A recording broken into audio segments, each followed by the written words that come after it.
안녕하세요. 백세인생 김인우입니다. 신앙생활을 하는 사람들이요, 산속에서 하지 않는 게 있죠. 바로 음주, 흡연입니다.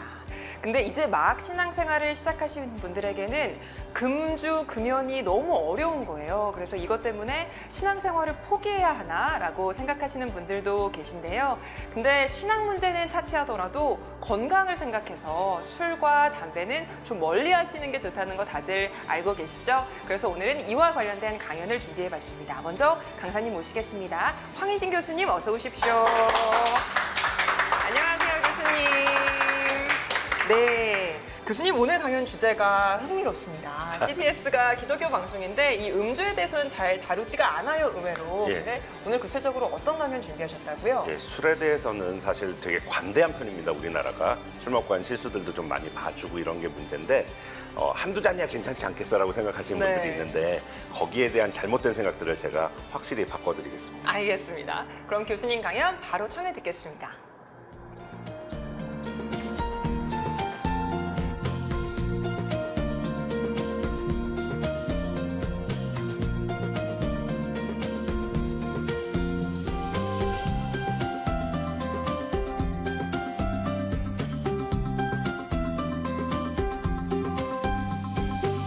예, 반갑습니다. 가톨릭 관동대학교 국제성모병원 가정의학과 황희진입니다. 오늘은 이제 술에 대해서 말씀을 드릴 건데요. 도대체 술이란 무엇인가? 뭐 파는 음료들 중에 이제 술이라고 되어 있는 것들이 있습니다. 근데 이게 이제 뭐 몇 도부터를 술이라고 할 거냐? 제로 알코올 같은 것도 혹시 보셨을 텐데 이 제로 알코올도 잘 보시면 진짜 제로가 있고요. 0.00 몇이 있거든요. 예. 그런 얘기를 할 수 있는 이유가 주세법이라고 우리나라에 이제 그 술에는 세금을 먹여야 되니까 거기에 관련된 법이 있는데 그 법에서 알코올 함량이 1도 이상인 음료를 술로 정의하고 있습니다. 그러니까 0.99까지는 술이 아닌 거죠. 예. 그렇지만 많이 마시면 그것도 알코올 농도가 올라가기 때문에 운전할 때 이제 음주 측정하면 걸릴 수가 있는 거고요. 그래서 이제 완전 제로하고 비슷한 거가 좀 나눠지기도 합니다. 그러니까 그 무알코올 음료라고 하고 막 드시다가 나중에 이렇게 불어보시면 후 불면 이제 걸리는 경우도 있으니까요. 조심하셔야 되는 거고요. 네. 술을 마시면 이제 사실 뭐 아무렇지도 않은 분들도 가끔 있습니다. 그래서 나는 술이 잘 받아 이런 분들도 있긴 하지만 대부분들의 분들이 술을 조금 마셨을 땐 별로 그렇지 않은데 좀 많이 마시게 되면 이제 얼굴이 벌개진다든지 이제 머리가 아프다든지 다음날 좀 힘들어한다든지 이런 게 생기는데 그게 생기는 과정이 이런 과정이 있습니다. 저기 보시면 이제 에탄올이라는 걸 우리가 마시게 되는데 이 에탄올이라는 게 간에서 아제트알데하이드라는 물질로 바뀌게 됩니다. 근데 이 물질이 쉽게 얘기해서 우리 몸의 독성 물질이고 숙취의 원인이 되는 물질입니다. 그게 몸에 들어오게 되면 어떤 문제들이 생기냐면 머리가 아프게 되고요. 또 울렁거리거나 토한다든지 또 얼굴이 붉어지는 분들이 있습니다. 아무리 마셔도 나는 그게 안 붉어지는데 하는 분들이 있거든요. 쟤는 왜 이렇게 많이 마셔도 얼굴이 하냐 이런 분들이 있는데 이런 분들은 이런 게 잘 안 쌓이게 몸에서 빨리 분해가 되는 분들이고 그게 좀 덜 분해되는 분들은 한 잔만 마셔도 불구레해져가지고 넌 도대체 얼마나 마셨냐 이런 얘기 듣는 분들이 있는데 그런 분들은 사실 이 분해 능력이 떨어지는 분들이기 때문에 뒤에서 말씀드리겠지만 남들보다도 훨씬 덜 드셔야 됩니다. 예, 남들의 절반 이하로 드실 것이 권장되고 있기 때문에 각각의 상황에 따라 다른 거죠. 어떤 분들은 정말 매일매일 술 마셨는데도 100살까지 사는 분들이 있고 한 잔도 안 마셨는데도 오래 못 사시는 분들이 있는 거와 마찬가지로 개인별 차이는 분명히 존재하는 거고요. 얘들이 이제 몸에서 잘 대사가 되면 이제 초산이라는 걸로 바뀌고 그래서 이제 물하고 이산화탄소를 우리 몸으로 배출이 되는 게 정상적인 코스인데 그 과정에서 너무 많은 양의 술이 들어오게 되면 해독을 다 못 해주기 때문에 그로 인한 독성 반응들이 나타나는 것이 우리가 흔히 얘기하는 숙취가 되겠습니다. 이 음주와 관련해서는 사실 담배는 확실하게 이제 늘 잡아야겠다는 생각들이 확실히들 있는데 술에 대해서는 우리나라는 아까 서두에서도 말씀드렸지만 되게 관대한 나라 중에 하나고 술 취해서 뭐 누구 때린 건 좀 봐주고 막 예, 그거 진짜 잘못된 건데 하여튼 예, 그런 것들이 아직도 좀 남아 있는데 그걸 좀 어떻게 해결하고 사실은 술로 인해서 건강상의 문제들이 많이 일어나기 때문에 음주 관련해서도 경고 문구들이 이렇게 집어넣게 담배는 확실하게 이렇게 써 있잖아요. 너 이거 피면은 폐암 걸려서부터 쭉 다 있어 있는데 술에 대해서는 아마 못 보신 분들이 되게 많을 겁니다. 강제로 넣으라고 하는데 요만한 글씨로 해놔가지고 그렇지만 여하튼 경고 문구는 저런 식으로 되어 있습니다. 지나친 음주는 암 발생의 원인이며 임신 중 음주는 태아의 기형이라든지 유산 그다음에 청소년의 음주는 성장과 뇌 발달을 저해한다. 또 다른 문구는 알코올은 발암 물질로 지나친 음주는 간암, 위암 등을 일으킵니다. 임신 중 음주는 기형아 출생 위험을 높입니다. 또 다른 문구는 지나친 음주는 뇌졸중, 기억력 손상이나 치매를 유발한다. 예. 임신 중 음주는 기형아 출산을 일으킵니다라고 이렇게 이 세 개 중에 하나는 꼭 넣도록 되어 있습니다. 잘 찾아보시면 있는데 너무 작아서 아마 못 보실 겁니다. 그럼 술이 우리 몸에 들어가면 어떤 영향들이 생기냐를 이렇게 정리해 둔 데가 있는데 이건 이제 국가암정보센터에서 했기 때문에 주로 암 관련된 얘기들이 많이 적혀 있긴 하지만 식도에서는 식도염을 일으키기도 하고 식도암을 일으키기도 한다. 식도염은 뭐 많이들 느껴보셨겠지만 이렇게 뭔가 올라와가지고 이제 여기가 시린 느낌 나는 그걸 이제 식도염이라고 하는 거고 식도암은 식도에 암이 생긴 걸 말합니다. 그리고 사실 알코올 마셔서 유방암이 생긴다니. 예, 유방암의 발생도 올려준다고 되어 있고요. 심장혈관과 관련해서는 심장병을 많이 일으키고 또 고혈압을 유발하는 것은 이미 다 알려진 상태입니다. 위장이 사실은 들어가서 식도를 거쳐서 위장이 제일 그 술에 뭐랄까요 오랫동안 잘 노출되는 장기이기 때문에 온갖 병들이 생길 수가 있는데 위암이 잘 생기는 건 물론이고요. 위염을 일으키는 경우들이 흔하고 그다음에 이제 위궤양, 그러니까 염증을 넘어서서 이제 파이거나 구멍이 나게 되면 이제 되게 골치 아픈 일들이 많이 생기는데 그 위궤양이 생기는데 거기다가 피까지 나버리는 위궤양까지 생기면 자칫 생명까지도 급성으로 위암은 바로 돌아가시진 않잖아요. 근데 출혈성 위궤양은 바로 돌아가실 수도 있는 문제이기 때문에 과음은 하여튼 해서는 안 되겠다라는 걸 다시 한번 말씀드리고요. 소장에도 이제 염증을 일으킨다든지 흡수불량 증후군을 일으키기도 하고 뇌에도 상당히 안 좋은 영향을 끼치는데 손해가 변성이 오게 돼서 이제 몸에 머리가 해야 되는 여러 가지 기능들이 떨어지는 것들도 있고요. 알코올성 치매라는 병들도 있고 그다음에 알코올성 정신장애들도 유발할 수 있습니다. 입 안에도 사실 문제가 많이 생기는데 술을 많이 드시는 분들은 만성적으로 인후염이 잘 온다고 되어 있고 구강암의 발생도 늘리는 걸로 되어 있습니다. 간도 사실은 제일 힘들어하죠. 술이 들어가면 간이 제일 힘들어요. 콩팥보다는 간이 힘들어하는데 지방간을 일으킬 수 있고 알코올성 간염이 일으킬 수 있고 간병 경변이라서 간경화 그거 생길 수도 있고 간암도 높인다고 되어 있습니다. 췌장도 상당히 힘들어하는 장기 중에 하나인데 술을 너무 많이 마시게 되면 급성적으로 췌장염이 생긴다든지 계속 술에 노출되면 만성 췌장염이라든지 당뇨의 위험도 높이는 걸로 되어 있고요. 대장도 대장의 염증이라든지 암을 늘리기 때문에 음주는 우리 몸에서 사실 영향을 안 끼치는 부분이 거의 없다. 머리 끝부터 다 발끝까지 다 이제 영향을 끼치는 거고 머리는 왜 그러면 탈모 얘기할 때도 여기서는 다루지 않았지만 술 많이 마시는 분들이 탈모가 잘 된다는 얘기들도 있고 뭐 발톱 건강까지 다 안 좋은 영향을 끼치기 때문에 마실 때 기분이 조금 좋을 수는 있습니다. 사람에 따라서는 한 잔만 마셔도 기분 너무 나쁜 사람이 있는가 하면 마시면 괜히 기분 좋아지는 분도 있지만 그거가 주는 그 즐거움보다는 내 몸이 겪는 어떤 손해가 훨씬 더 크기 때문에 술을 가급적 안 먹었으면 좋겠다. 우리나라에 이제 팔리는 술들에 들어있는 알코올의 농도가 사실 중요합니다. 알코올이 얼마가 들어가는가가 중요한 거죠. 물 이만큼 마시고서 술 한 잔 마셔가지고는 몸이 그렇게 힘들지 않거든요. 그러니까 얼마나 희석이 되냐가 중요한 거고 술을 정말 잘 드시는 분들 보면 물을 같이 옆에다 놓고 같이 마시죠. 그래야 덜 힘들거든요. 그다음에 술 크기들이 다 다르지 않습니까? 이만큼 되어 있는 것도 있고 요만한 것들도 있는데 거기 안에 들어있는 이제 순수 에탄올 양을 가지고 우리가 이 술이 이제 독하냐 안 독하냐라는 걸 얘기들 하는 거고요. 에탄올 농도가 많더라도 술 자체가 적으면 먹었을 때 몸에 해가 좀 덜 할 수도 있지만 여하튼 안 먹는 게 제일 좋죠. 우리 몸에서 이제 그러면 알코올이 이제 들어와서 몸 밖으로 나가는데 시간들이 좀 걸리지 않습니까? 그 시간들이 얼마나 걸리는지를 쭉 보면은 몸이 어느 정도 변했을 때 몸 밖으로 나갈 때 시간이 어느 정도 걸리냐를 또 계산들 다 해놨습니다. 감정의 변화, 기분이 좀 좋아지는 정도는 2시간이 있으면 이제 이게 몸 밖으로 나가고 안정이라든지 편안감을 느낄 때 있거든요. 되게 불안하거나 힘들 때는 또 그런 거에 의존하시는 분들이 있는데 그럴 때 한 4시간 정도가 걸리고 그 외에 술 안 마시면 이제 갑자기 이렇게 들뜨시는 분들 있잖아요. 내가 말이야. 그런 분들 이제 감정과 행동이 격앙되고 판단에 지장을 주는 경우에는 6시간 정도가 걸린다 그러고요. 이제 술을 더 많이 드시게 되면 움직임이 좀 둔해지고 말이 이제 좀 꼬이기 시작하죠. 그럴 때는 몸에서 없어지는데 8시간이 걸리기 때문에 그런 상태로 술을 드시고 집에 와서 다음날 출근할 때 차를 몰면은 걸리는 거죠.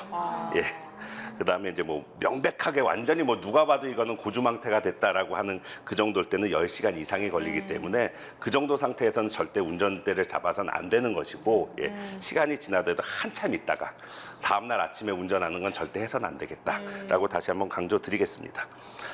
우리 몸에 알코올이 이제 농도가 점점 올라갈 때마다 몸은 힘들어하는데 뭐 처음에는 뭐 0.02% 될 때는 숨 쉴 때만 좀 냄새 나는 정도였지만 점점 올라감에 따라서 문제들이 많이 생기게 되고 0.41%에서 0.50% 사이가 되면은 가장 높은 상태인데 그럴 때는 호흡에 마비도 올 수 있고요. 그다음에 심장하고 폐가 기능이 멈춰버리는 심폐정지로 인해서 사망까지도 이를 수 있기 때문에 술을 보통 그 정도 되면 힘들어서 본인 못 마시는데 옆에서 강제로 마시는 게 사실은 마시게 하는 게 사실 문제가 되는 거고요. 그럴 수도 있기 때문에 술은 너무 많이 마셔서는 절대 안 되겠다라고 다시 한번 강조드리겠습니다. 그러면 그런 변화가 있기 위해선 도대체 어느 정도 마시면 될까? 각각의 이제 술 종류마다 좀 다르겠죠. 맥주, 소주, 위스키마다 좀 다르겠지만 보통 한 잔 정도를 맞았을 때 감정의 변화들이 좀 생기고 2잔 좀 넘게 마시면은 안정감과 편안감을 느끼고 그다음에 3잔, 4잔, 5잔을 넘어가게 되면 이제 감정이 뜬다든지 판단에 지장을 준다든지 그걸 더 넘어가면 이제 움직임이 둔해지고 이제 말하는데 이제 말이 꼬이고 혀가 이렇게 따로 노는 그런 느낌들이 오게 되고 보통은 이제 소주로는 5잔 이상, 위스키는 5잔 이상, 맥주는 조금 농도가 낮기 때문에 이제 맥주 물론 이렇게 큰 맥주 아니고요. 그 맥주 글라스, 글라스 기준으로 했을 때 8잔을 마시면 명백한 중독 상태가 된다고 합니다. 우리가 음주에 있어서도 사실 뭐 흔히들 얘기하는 게 하루에 1-2잔 정도는 문제되지 않느냐. 예, 뭐 그런 얘기들 많이 하시고 뭐 서양 사람들은 1-2잔만 마셔서 오히려 건강하게 살았다 이런 얘기들이 있는데 그 연구의 이제 또 문제점은 이제 술 회사가 이제 그 후원한 연구다라는 약점도 있고요.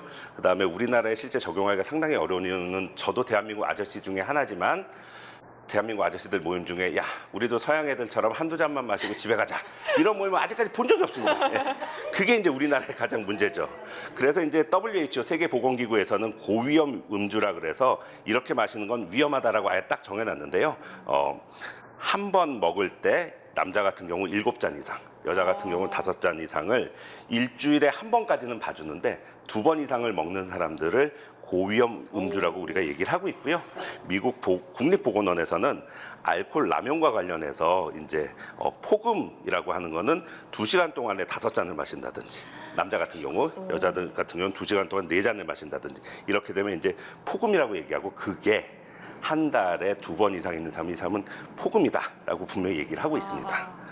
적정 음주라는 얘기를 이쪽에서는 좀 정해놨는데 하루에 2잔, 남자 같은 경우, 여자 같은 경우는 하루에 1잔까지는 적정 음주라고 봐주자라고 되어 있는데 사실 그 농도에서도 이거는 이제 그 알코올 중독적인 측면에서는 안전하다는 거지 신체 여러 장기에까지 정말 안전하네 그런 뜻은 아닙니다. 그러니까 하루에 1잔, 2잔 정도 마시는 거 가지고 너 알코올 중독이냐 이렇게 얘기하는 건 아니라는 거죠.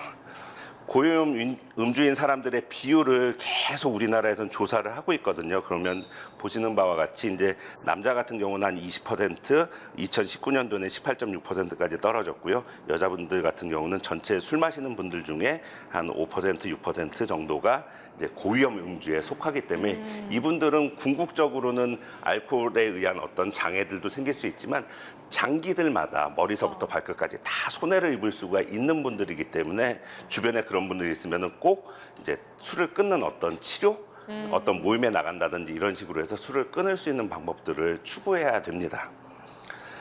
음주 습관들이 어떻게 되는지에 대해서도 이런 설문지들이 다 나와 있고 술을 많이 드시는 분들한테는 한 번씩들 해보라고 해서 뭐 자주 마시는지 술로 인해서 어려움을 겪은 적은 없는지 또 사실 제일 나쁜 거는 해장술이라고 우리 옛날에 어르신들 하셨던 술 먹고 나서 다음날 아침에 나는 술을 먹어야 술이 깨라는 요새 상상이 안 가지만 그런 분들이 계시거든요. 아니, 실제로도 계십니다. 실제로도 계시는데 그런 분들이 다 문제가 되기 때문에 그런 문제 습관들을 저는 설문지를 통해서 점수를 먹여보고 점수가 높은 경우에는 가까운 병원에 가서 선생님하고 진료를 받아보고 상담을 받아보고 필요한 경우는 알코올 전문 치료기관 쪽으로 연계를 받는 것이 필요하겠고요. 좀 많이 드시는 분들은 어떻게든 자기 혼자 어떻게 해보려고 되게 애쓰기도 합니다. 이게 술 먹고서 이게 내 몸에 술을 먹는 게 좋을 거야 라고 생각하시는 분 아무도 없습니다. 예, 난 술 먹고 건강해질 테야. 담배와 마찬가지로 야, 나 이 술 많이 먹으니까 나는 건강해질 거야. 이런 사람, 그 바보죠, 바보. 그런 사람 아무도 없거든요. 그런 사람 아무도 없지만 그럼에도 불구하고 자기에게 손해가 되는 거를 알고 있음에도 불구하고 멈출 수가 없는 그 상황이 사실은 알코올의 문제이기 때문에 그런 분들을 잘 찾아내서 적극적으로 치료받으실 수 있게 도와주는 것이 주변 분들이 해야 될 중요한 일 중에 하나입니다. 술에 대해서 몇 가지 이제 오해들도 있고 또 잘못 알고 계신 것들도 있기 때문에 제가 좀 바로 잡아 드려야 될 것 중에 하나가 독한 술은 빨리 취한다. 순한 술은 빨리 안 취한다. 이렇게들 생각들 하시는데 사실은 알코올의 도수가 20도에서 30도 이내 그 사이인 술이 가장 우리 몸에서 빨리 취하게 합니다. 그러니까 오히려 너무 독한 양주 같은 경우보다는 소주가 빨리 취한 거예요. 그래서 술 많이 드시는 분들이 소주를 그렇게 좋아하십니다. 빨리 취할 수 있어서. 예, 그런 차이가 좀 있고요. 빈속에 술을 마시는 거하고 밥을 먹었을 때 술을 마시는 거하고는 차이가 있을까? 분명히 있죠. 실제로 몸으로도 느끼시지만 빈속인 경우는 더 빨리 알코올이 흡수가 되기 때문에 우리 몸이 많이 힘들어할 수 있어서 정말 술을 많이 열심히 드시는 분들은 꼭 밥 한 공기를 드시고 나서 술을 드시니까 물론 현명하지만 한데 그렇게 하면서까지 술을 많이 마시는 건 아니다라고 다시 한번 말씀드리고요. 아까도 기준에서 계속 말씀드렸지만 여자들이 남자들보다 그 기준량이 절반 정도씩밖에 안 되거든요. 그럼 또 가끔 어떤 분들은 이건 남녀 차별 아니야 막 이러시 그거 아니고요. 여자분들은 이제 피하 지방이 많고 혈액량이 적고 그다음에 알코올을 분해하는 그 알코올 분해 효소의 활성도가 떨어지기 때문에 똑같은 양의 술을 마시더라도 남자들에 비해서 혈중 알코올 농도가 쉽게 많이 올라가기 때문에 이 기준치 자체가 여자는 대부분 남자보다 한 반 정도를 기준으로 하고 있습니다. 그 다음에 이제 술 마시면서 또 탄산음료 같이 드시는 분들이 있거든요. 그렇게 되면 술이 더 빨리 취할 수 있기 때문에 그렇게 먹지 않고 아까 잠깐 말씀드렸지만 맹물 H2O 예, 하고 같이 먹는 게 몸의 입장에서는 훨씬 더 많이 희석된 상태로 들어가기 때문에 몸이 덜 힘들어하고 몸 밖으로 배출도 조금 더 도움을 받을 수 있겠습니다. 그리고 약을 먹으면서 나 술 먹으면 될까요? 또 물어보시는 분도 있거든요. 내지는 이제 예방주사 맞은 날 나 술 마시는데 어떻게 하면 좋을까요? 원칙적으로 안 하는 게 원칙입니다. 근데 술을 계속 먹게 됐다 그래서 이거를 술을 먹었으니까 약 안 먹고 술을 먹었으니까 약을 안 먹고 이러면은 약을 먹어야 되는데 안 먹는 일이 생기기 때문에 예, 아침에 먹는 약은 관계가 없는 거죠. 예. 저녁약을 이제 문제가 되는 거고요. 예. 그러니까 저녁약을 먹을 정도의 분들은 사실은 약을 여러 개 드시는 분들이기 때문에 본인도 마실 생각을 해서는 안 되겠고 주변에 내 친구, 내 동료가 약을 아침 저녁약을 먹는 정기적으로 매일매일 먹는 약이 있는데 야 괜찮아 술 마셔도 돼 이런 얘기를 하는 사람이 있다면 그 사람은 도대체 예, 나쁜 사람이죠. 예. 분명히 나쁜 사람입니다. 예. 그러면 이제 술 적게 마셔야 된다는 건 너무너무 잔소리를 다 듣고 뭐 요새 남자분들뿐만 아니라 아까 그 그래프에서도 보셨지만 여자분들도 이제 문제 음주, 고위험 음주를 하는 분들이 많은데 이분들이 그래도 조금이라도 술에 덜 노출되기 위해서 어떻게 하면 좋을까를 이제 생활 속 절주 실천 수칙이라 그래서요. 보건복지부에서 이렇게 나온 게 있는데요. 첫 번째는 술자리는 되도록 피한다. 두 번째는 남에게 술을 강요하지 않는다. 세 번째는 원샷을 하지 않는다. 옛날에 꺾어 마시면 막 때렸던 사람들이 있거든요. 예. 꺾어 마셔야 된다. 예. 그 다음에 폭탄주는 마시지 않는다. 예. 그 다음에 다섯 번째로 음주는 3일은 금주를 하고서 예, 먹는다. 그러니까 매일매일 먹는 게 제일 나쁘고요. 적어도 하루 내지 이틀은 꼭 쉬는 시간을 가져야 되고 이론상으로는 3일 금주하고 나서 월목을 먹던 화금을 먹는 게 간의 입장에서는 가장 물론 제일 안 먹는 게 제일 확실하긴 하지만 어쩔 수 없이 마신다면 그 정도의 기간은 뛰어야 간이 덜 힘들어한다라는 거고요. 저는 실제로 이제 진료실에 이제 술 때문에 이제 간 수치가 올라갔다는 여러 가지 문제 있는 분들한테 꼭 드리는 말씀이 2번 술 모임 중에 한 번은 온갖 변명을 대서라도 예, 돌아가셨던 장모님이 다시 돌아가셨다고 거짓말을 하나는 있더라도 꼭 한 번은 빠지셔야지 이게 몸이 견디지 어제도 마시고 오늘도 마시고 내일도 마시면 천하장사도 버틸 방법이 없기 때문에 술에 대해서는 그 누구도 자신을 해서는 안 되고요. 내가 옛날엔 말이야 이만큼 마셨는데 그거 다 옛날 얘기고요. 이제 세월이 지나감에 따라서 알코올을 분해하는 능력 자체가 떨어지기 때문에 예전보다 술이 약해졌어라는 얘기들 하지만 그걸 안타까워할 게 아니라 이제 덜 마시라고 몸이 보내는 신호라고 받아들이시고 그때부터는 절주 가급적 금주를 하시는 것이 내 몸 건강을 위해서는 가장 좋겠습니다. 제가 준비한 강의 여기까지고요. 몇 가지 정리해서 말씀드리도록 하겠습니다. 술은 사실 안 마시는 게 제일 좋습니다. 근데 어쩔 수 없이 마셔야 된다면은 꺾어 마셔야 된다. 한 번에 멋지게 마시는 거 이제 그런 시절은 지났다. 그런 건 다 20세기랑 버려버리시고 21세기에 새롭게 시작하실 때는 술은 무조건 꺾어 마신다. 그 다음에 술은 내가 마시고 싶을 때 먹는 거지 누구의 눈치를 본다든지 누구의 강압에 의해서 마셔서는 절대 안 되고요. 그 다음에 술을 남에게 강요하는 습관도 이제는 많이 없어졌습니다. 옛날에는 막 저 어렸을 때는 막 술 안 마시면 막 때리려는 분들도 계시고 막 너만 오래 살려 그러냐 막 이런 분들도 계셨는데 예, 그분들 다 돌아가셨죠. 예. 네, 여하튼 예, 그런 거는 이제 없어져야 되는 것이고요. 그다음에 내가 어느 정도까지 마시면 되는지에 대해서 스스로들 사실은 다 알고 있습니다. 근데 분위기 때문에 마신다는 거는 사실 다 비겁한 변명이고요. 내 몸을 위해서, 내 건강을 위해서, 내 정신을 위해서 적절한 음주, 가급적 안 마시면 제일 좋고요. 어쩔 수 없이 마셔야 된다면 최소량으로 마셔서 기분이 살짝 좋아지는 선에서 멈춰야지. 사실은 또 뭐 이제 교회 다니시는 분들 중에 또 그런 얘기 하시는 분들, 야, 술 마시지 말라는 얘기 성경에 아무 데도 없던데, 막 이런 얘기 하시는데, 분명히 취하지 말라고 돼 있죠. 취하지 말라. 취해서 이제 실수할까봐 두렵다는 얘기들을 하시는 건데, 실수하게 되죠. 한 잔 마시고 실수하는 사람 거의 없지만 이게 3잔, 4잔, 5잔 넘어오면 100% 실수합니다. 다음날 막 이제 막 땅을 치고 후회하는 일도 있고, 자다가 곰곰이 생각해보면서 발로 막 이렇게 이불킥하는 경우, 내가 왜 술 마시고 저랬지 막 이러는 분들이 있거든요. 그런 일은 한 번까지는 괜찮지만 그게 반복이 된다면 사실 이 사람은 의도한 게 아닌가 의심을 해봐야 되는 거고요. 건강하게 살고 싶지 않은 사람이구나 라고 생각하시는 게 맞을 것 같기 때문에 어떻게든 술은 최대한 적게 마시는 것이, 어쩔 수 없이 사회생활에서 마셔야 되는데도 양해를 구할 수 있으면 최대한 양해를 구한 상태에서 적게 마시는 것을 원칙으로 해서 지킬 수 있는 여러분이 되셨으면 좋겠습니다. 경청해 주셔서 감사합니다. 네, 교수님 강연 잘 들었습니다. 근데 교수님, 술 마시려는 분들은요, 어떻게 해서든 또 마시잖아요. 예, 그렇죠. 반주로 한 잔은 어때요? 반주로 한 잔이 사실 제일 문제가 뭐냐면 네. 양 자체가 많지 않을 수는 네. 분명히 있는데 계속 그렇게 술에 노출이 되다 보면 술이 취했을 때 술 취함을 덜 느낍니다. 이게 내 몸이 세졌다라는 게 아니라 그 감각에 무뎌지는 거기 때문에 반주는 정말 좋지 않다. 예. 그게 맞습니다. 왜냐하면 전체 먹은 술의 양이 사실은 문제이기 때문에 나눠서 먹는다. 물론 폭음도 문제가 되긴 하지만 전체 양을 무시할 수 없기 때문에 그 양을 늘리는데 도움을 주는 모든 것들이 나쁜 것이다.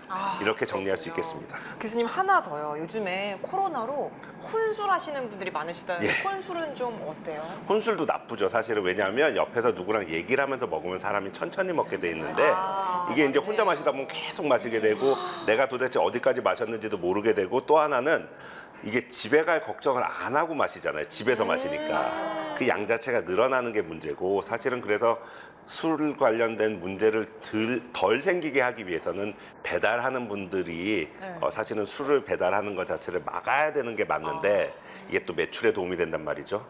맞죠. 그래서 이제 미성년자만 아니면 이제 같이 갖다 주시는 분들이 있는데 사실은 그거는 궁극적으로는 좀 막아야 될 부분이 아닐까 싶습니다. 네. 교수님 말씀해 주신 것처럼 우리나라가 비교적 술에 관대한 편인데요. 말씀 들어보니까 음주에 좀 엄격해져야 되겠다, 이런 생각이 들고요. 교수님께서 오늘도 귀한 강연을 들려주셨는데 오늘 강연에서 꼭 기억해야 할 것이 한 가지 꼽아주신다면요? 사실 뭐 술 관련된 강의는 저 말고도 더 잘하시는 분들도 많은데 아마 이 얘기는 제가 처음 하는 걸 겁니다. 2번 술 모임 중에 한 번은 온갖 변명을 대서라도 꼭 빠지시길 바라겠습니다. 네, 알겠습니다.